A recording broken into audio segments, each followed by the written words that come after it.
In Venezuela, the President of the National Assembly presented new evidence which ratifies that there was no coercion or pressure against the ex-presidential candidate of the ultra-right, Edmundo Gonzalez, during their meeting at the Spanish embassy in Caracas.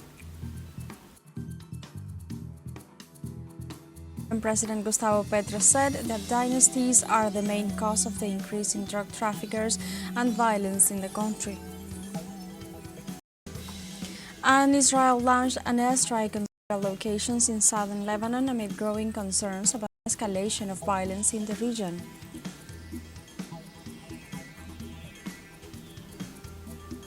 Hello and welcome to From the South. I'm Alejandra Garcia from teleSUR studios in Havana, Cuba. We begin with the news. In Venezuela, the President of the National Assembly, Jorge Rodriguez, presented Thursday new evidence that ratifies that there was no coercion or pressure against former presidential candidate of the ultra-right, Edmundo Gonzalez, during their meetings at the Spanish embassy in Caracas. The head of the Venezuelan parliament presented part of an audio showing the interlocutor's intervention, indicating that former candidate Gonzalez Urrutia was clear he couldn't proclaim a parallel government from exile. Jorge Rodriguez also emphasized that during the negotiations there was no coercion of any kind, but rather a diplomatic atmosphere of peace where both parties respected the agreements. The event occurred after former candidate Gonzalez Urrutia published a video on his social networks claiming to have been blackmailed into signing the agreements. There were several two personal conversations, but with the interlocutor he designated, we had several meetings to, above all, set a position about what were the intentions and the goals of what Mr. Gonzalez Urrutia was going to do and say. When we arrived, we were kindly received by the ambassador of the Kingdom of Spain, because that is another thing that has been said, that we broke in. We are decent people, educated. We're not skipping embassies as Capriles Radonsky did with the Cuban embassy in 2002. We rang the bell and the security personnel of the ambassador's residence kindly opened the door for us. The ambassador was outside. He greeted us kindly.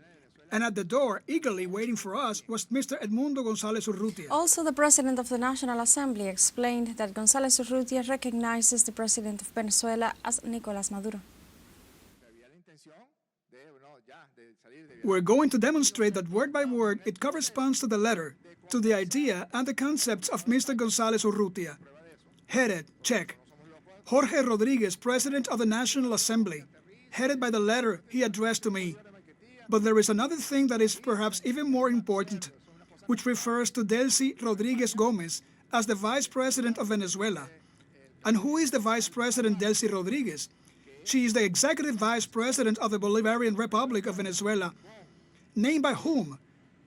Is it like Spain that a queen or vice president is named by blood rights? Or like the Netherlands? Or like any other 6 monarchies that exist in the European Union? No. The Executive Vice President is named by the Constitutional President of the Bolivarian Republic of Venezuela, Nicolás Maduro Moros. When there is a confession, no evidence is necessary. He is recognizing that the President of Venezuela is named Nicolás Maduro Moros, who named his vice president and who was the one that went there. In the same context, Jorge Rodriguez explained what are the plans of the extreme right wing now with Edmundo Gonzalez Urrutia. You are in Madrid, safe or not, in the hands of those who really take action. Do you know why? Do you know why Leopoldo López, Antonio Ledesma, and Julio Borges are so interested in taking ownership? Because Leopoldo López's new business is called Edmundo Gonzalez Urrutia. Because just as there is a murderous, gringos, criminal, fascist, deceiving people collecting money to steal it, Leopoldo López's new business is called Edmundo Gonzalez Urrutia. And now you will see what coercion is. Now you are going to see what pressure is. Now you are going to see what blackmail is, Mr. Gonzalez Urrutia. Because the standard of living of these characters is very high. And it is true that Ledesma has a corrupt son-in-law. It is true that Ledesma, in his public exercise, was a great thief. But he is running out of money. And a new source of income has just arrived, which is called Edmundo Gonzalez Urrutia. We also have a record, we have it, where Julio Borges, Ledesma, Leopoldo López are starting to look for money. For what? For the proclamation on January the 10th of Edmundo Gonzalez Urrutia. It is the new business. In Nicaragua, the National Assembly condemned the European Parliament's continuous interference in Venezuela's internal affairs. Through a communique, the parliament stated, "We denounce, reject and condemn the spurious resolution of this colonialist invasion body on matters that only concern the Venezuelan people, its institutions, and in which entities such as this parliament, whose interfering blade we have also known and repudiated in our Nicaragua, have nothing to do with." Continued, the text affirmed, "The dignified, free and sovereign peoples of the world are in struggle against all forms of virtual, intellectual, political, economic and real terrorism, which exposes all to the systematic destruction of our knowledge, ways and cultures, to the destruction of our lives which do not belong to them." The Assembly also pointed out to the daily denunciations against this infamous organization. "We add today this new attempt and purpose to protect what does not concern them and to legislate on jurisprudence, constitutionalism, constitutions that other peoples and states have written, defended and safeguarded in their own right." Concluded the document by stating, "The colonialists of the earth have no right whatsoever over our processes, institutions, paths and journeys of light, life and truth."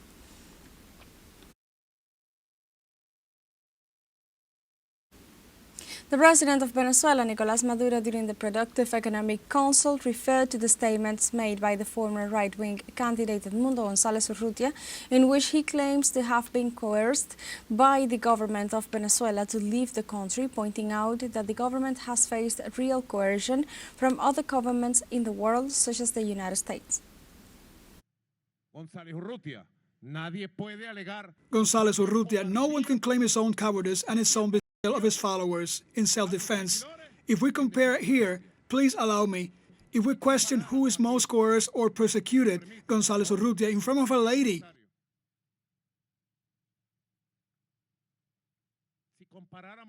brilliant as Delcy Rodriguez or Nicolás Maduro, who has been attacked by missiles, drones, by thousands of sanctions, he's threatened every day. It's a question of moral values. Who is more harassed? Who is more persecuted? Who has been more threatened?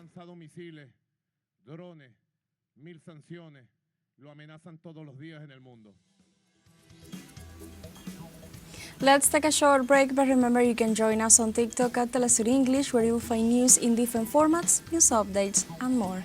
We'll be right back. Stay with us.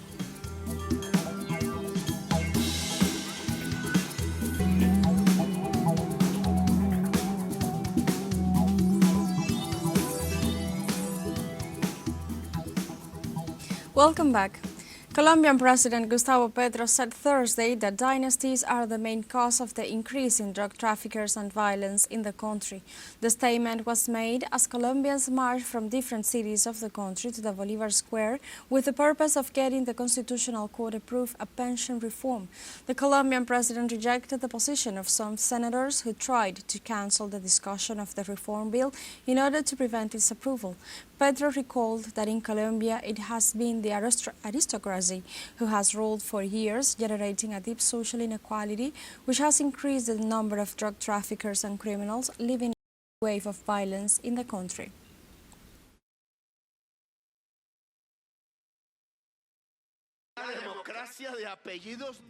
A democracy of surnames is not a democracy.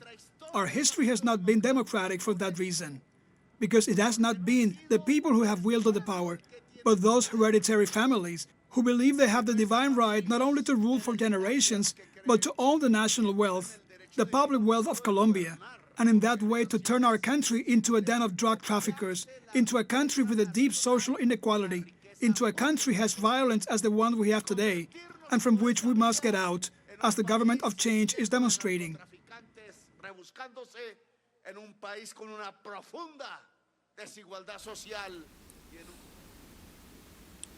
Argentinian security forces repressed demonstrations of retirees protesting against Milei's policies towards pensioners in the vicinity of the National Congress. In a new day of protest, the Argentinian police forces sprayed gas at groups of retired demonstrators who were protesting against the presidential veto of Javier Milei. The National Deputy of the Workers' Left Front Unity, Vanina Biasi, denounced the authorities' aggression during the protest. She also rejected the policies of the Argentinian police force, led by the Minister of Security, Patricia Bullrich.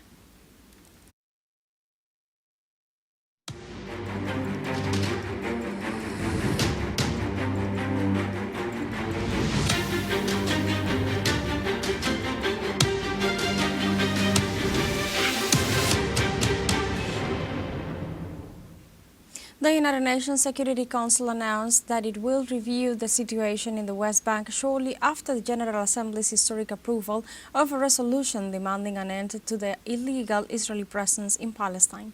According to local media, the United Nations body will hear the latest report from the Special Coordinator for the Middle East Peace Process, Tor Wennesland, after Tel Aviv intensified its offensive in the West Bank in recent weeks. It will also review violations by Israeli settlers of Resolution 2334 adopted by the United Nations in 2016 to demand the cessation of all settlements activities in Palestine.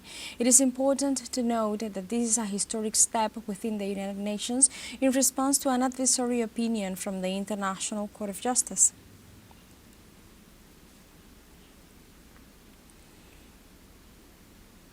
In Palestine, humanitarian and social organizations called for a ceasefire and arms embargo against Israel and an end to Israel's ongoing measures against the entry of humanitarian aid into the Gaza Strip.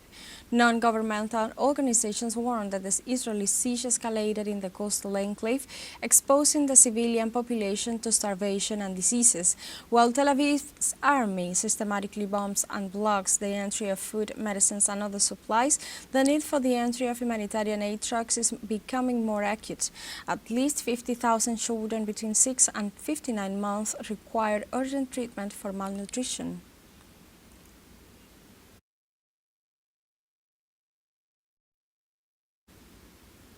Israeli forces continue their genocidal offensive against Palestinian territories as death toll nears 42,000 people killed since October 7, 2023. This way, the Zionist army dropped a bomb on a house in Jabalia al-Balad, northern of the Strip, leaving dozens injured and claiming 4 lives, including those of women and children.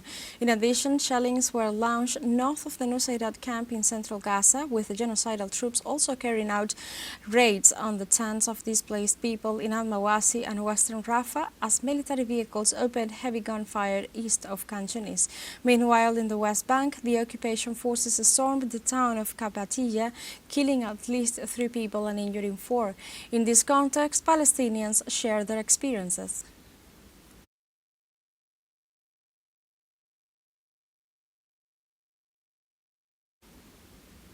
Israel launched Thursday an airstrike on several locations in southern Lebanon amid growing concerns about an escalation of violence in the region. Local media claim that at least 60 attacks were launched from northern Israel within the last few hours.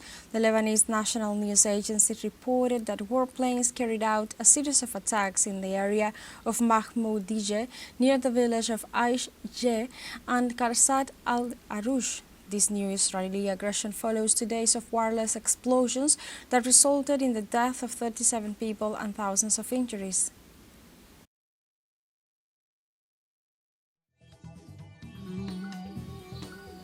We have a second show break coming up, but before we invite you to visit our YouTube channel at teleSUR English, there you'll be able to rewatch our interviews, top stories, special broadcastings, and more. Hit the subscribe button and activate the notification bell to stay up to date on the world's most recent events. Final show break, don't go away.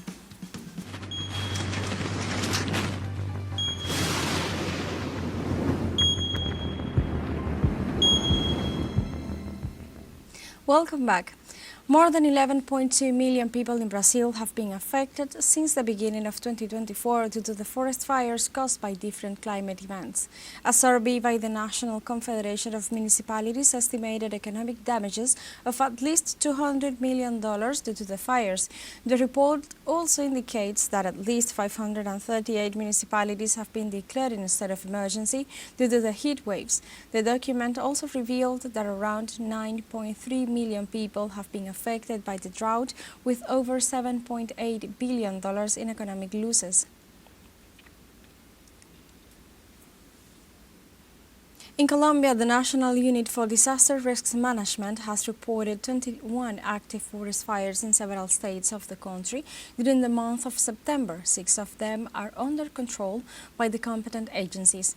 Authorities have informed that 2,891 firefighting units have been deployed in different regions of the country and have urged residents to cooperate in the prevention of wildfires and the protection of the environment.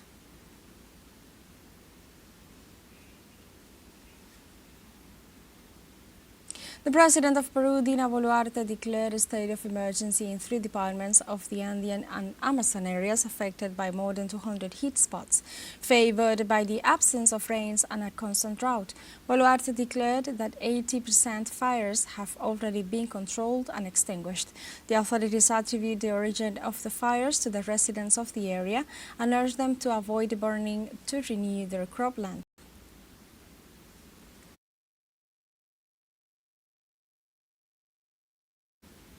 A 4.9 magnitude earthquake strikes Indonesia, leaving 1 dead and at least 82 injured. The Indonesian authorities informed that the epicenter of the earthquake was located 24 kilometers southeast of the Bandung Regency, with a depth of 10 kilometers.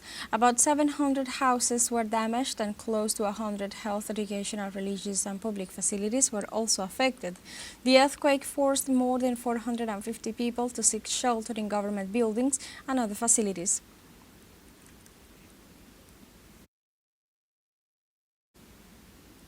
In Venezuela, the second edition of the International Telecommunications Fair was inaugurated with the participation of more than 200 national and international exhibitors. More details with our correspondent Gladys Casal. Yes, thanks for the time and the contact here from the South and teleSUR English, and of course the opportunity to tell to our audience what is going on here in FTS 2024, which is the second edition of this fair. And this is one of the expositions of technology and telecommunications here in Caracas, and this is the technological event in Venezuela. Big brands and small entrepreneurs are coming in here to showcase their services, to offer their technical services and technical platforms also to the public in general. Yesterday was a first occasion with closed doors only for the installations of the stands, but today here they opened the doors for the public in general, and they have master classes. That's to say, they have these talks, these dialogues with the public regarding artificial intelligence, also the services of optic fiber and internet connectivity. And in this case, they were talking about how the artificial intelligence is one way to enhance marketing and marketing options in social media. They were also saying that internet is one option, but artificial intelligence is the future of marketing, as that way and that tool can identify the needs of the several publics and sectors of the publics and the target audience, and transform the advertisement and transform the services in order to satisfy those needs. Also, today there was a demonstration of skills in a technical sector. That's to say, the technicians of different brands, they had a competition and they showcased their abilities and their skills in repairing the internet and in restoring services. Also, there are many stands, and today they had brought up their services, as I was saying. And also we were talking to one of the main organizers of the event, Carlos Silva, and he told us that after the first experience, the first edition of 2023 of FTS, they had many experiences, and that the fair grew up because last year there were 103 exponents on brands, and today they have 118 enterprises, and they have more exponents, so they have 200 enterprises here and big brands that came to showcase in Venezuela what they can do in terms of technology. Also, they made more friendly towards families and kids the fair, because they made more open spaces for people circulating here, and they opened doors for everyone to come in and see what is going on in technology. And as we were reporting before, the 5G connection and more speed in connectivity in terms of internet is one of the main goals of this fair, and to find trade and cooperation ways between the public sector and the private entrepreneurs and the private enterprises. Also, that's one of the main ways they have to continue in the economy, to continue in the development of options in technology and to grow up. Also, they had a gaming platform, a gaming sector, which is so attractive for the youngsters that came in here not only to see the future of technology in trade and commerce terms, but also to also see what they are interested to.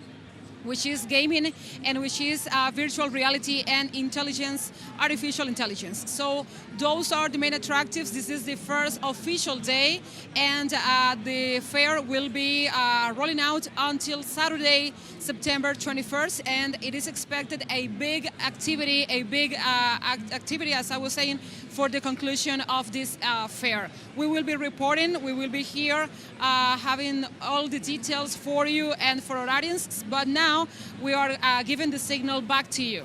We have come to the end of this news brief, but you can find these and many other stories on our website at telesurenglish.net, and also join us on social media, Facebook, X, Instagram, Telegram, and TikTok as well. For TeleSUR English, I'm Alejandra Garcia. Thank you for watching.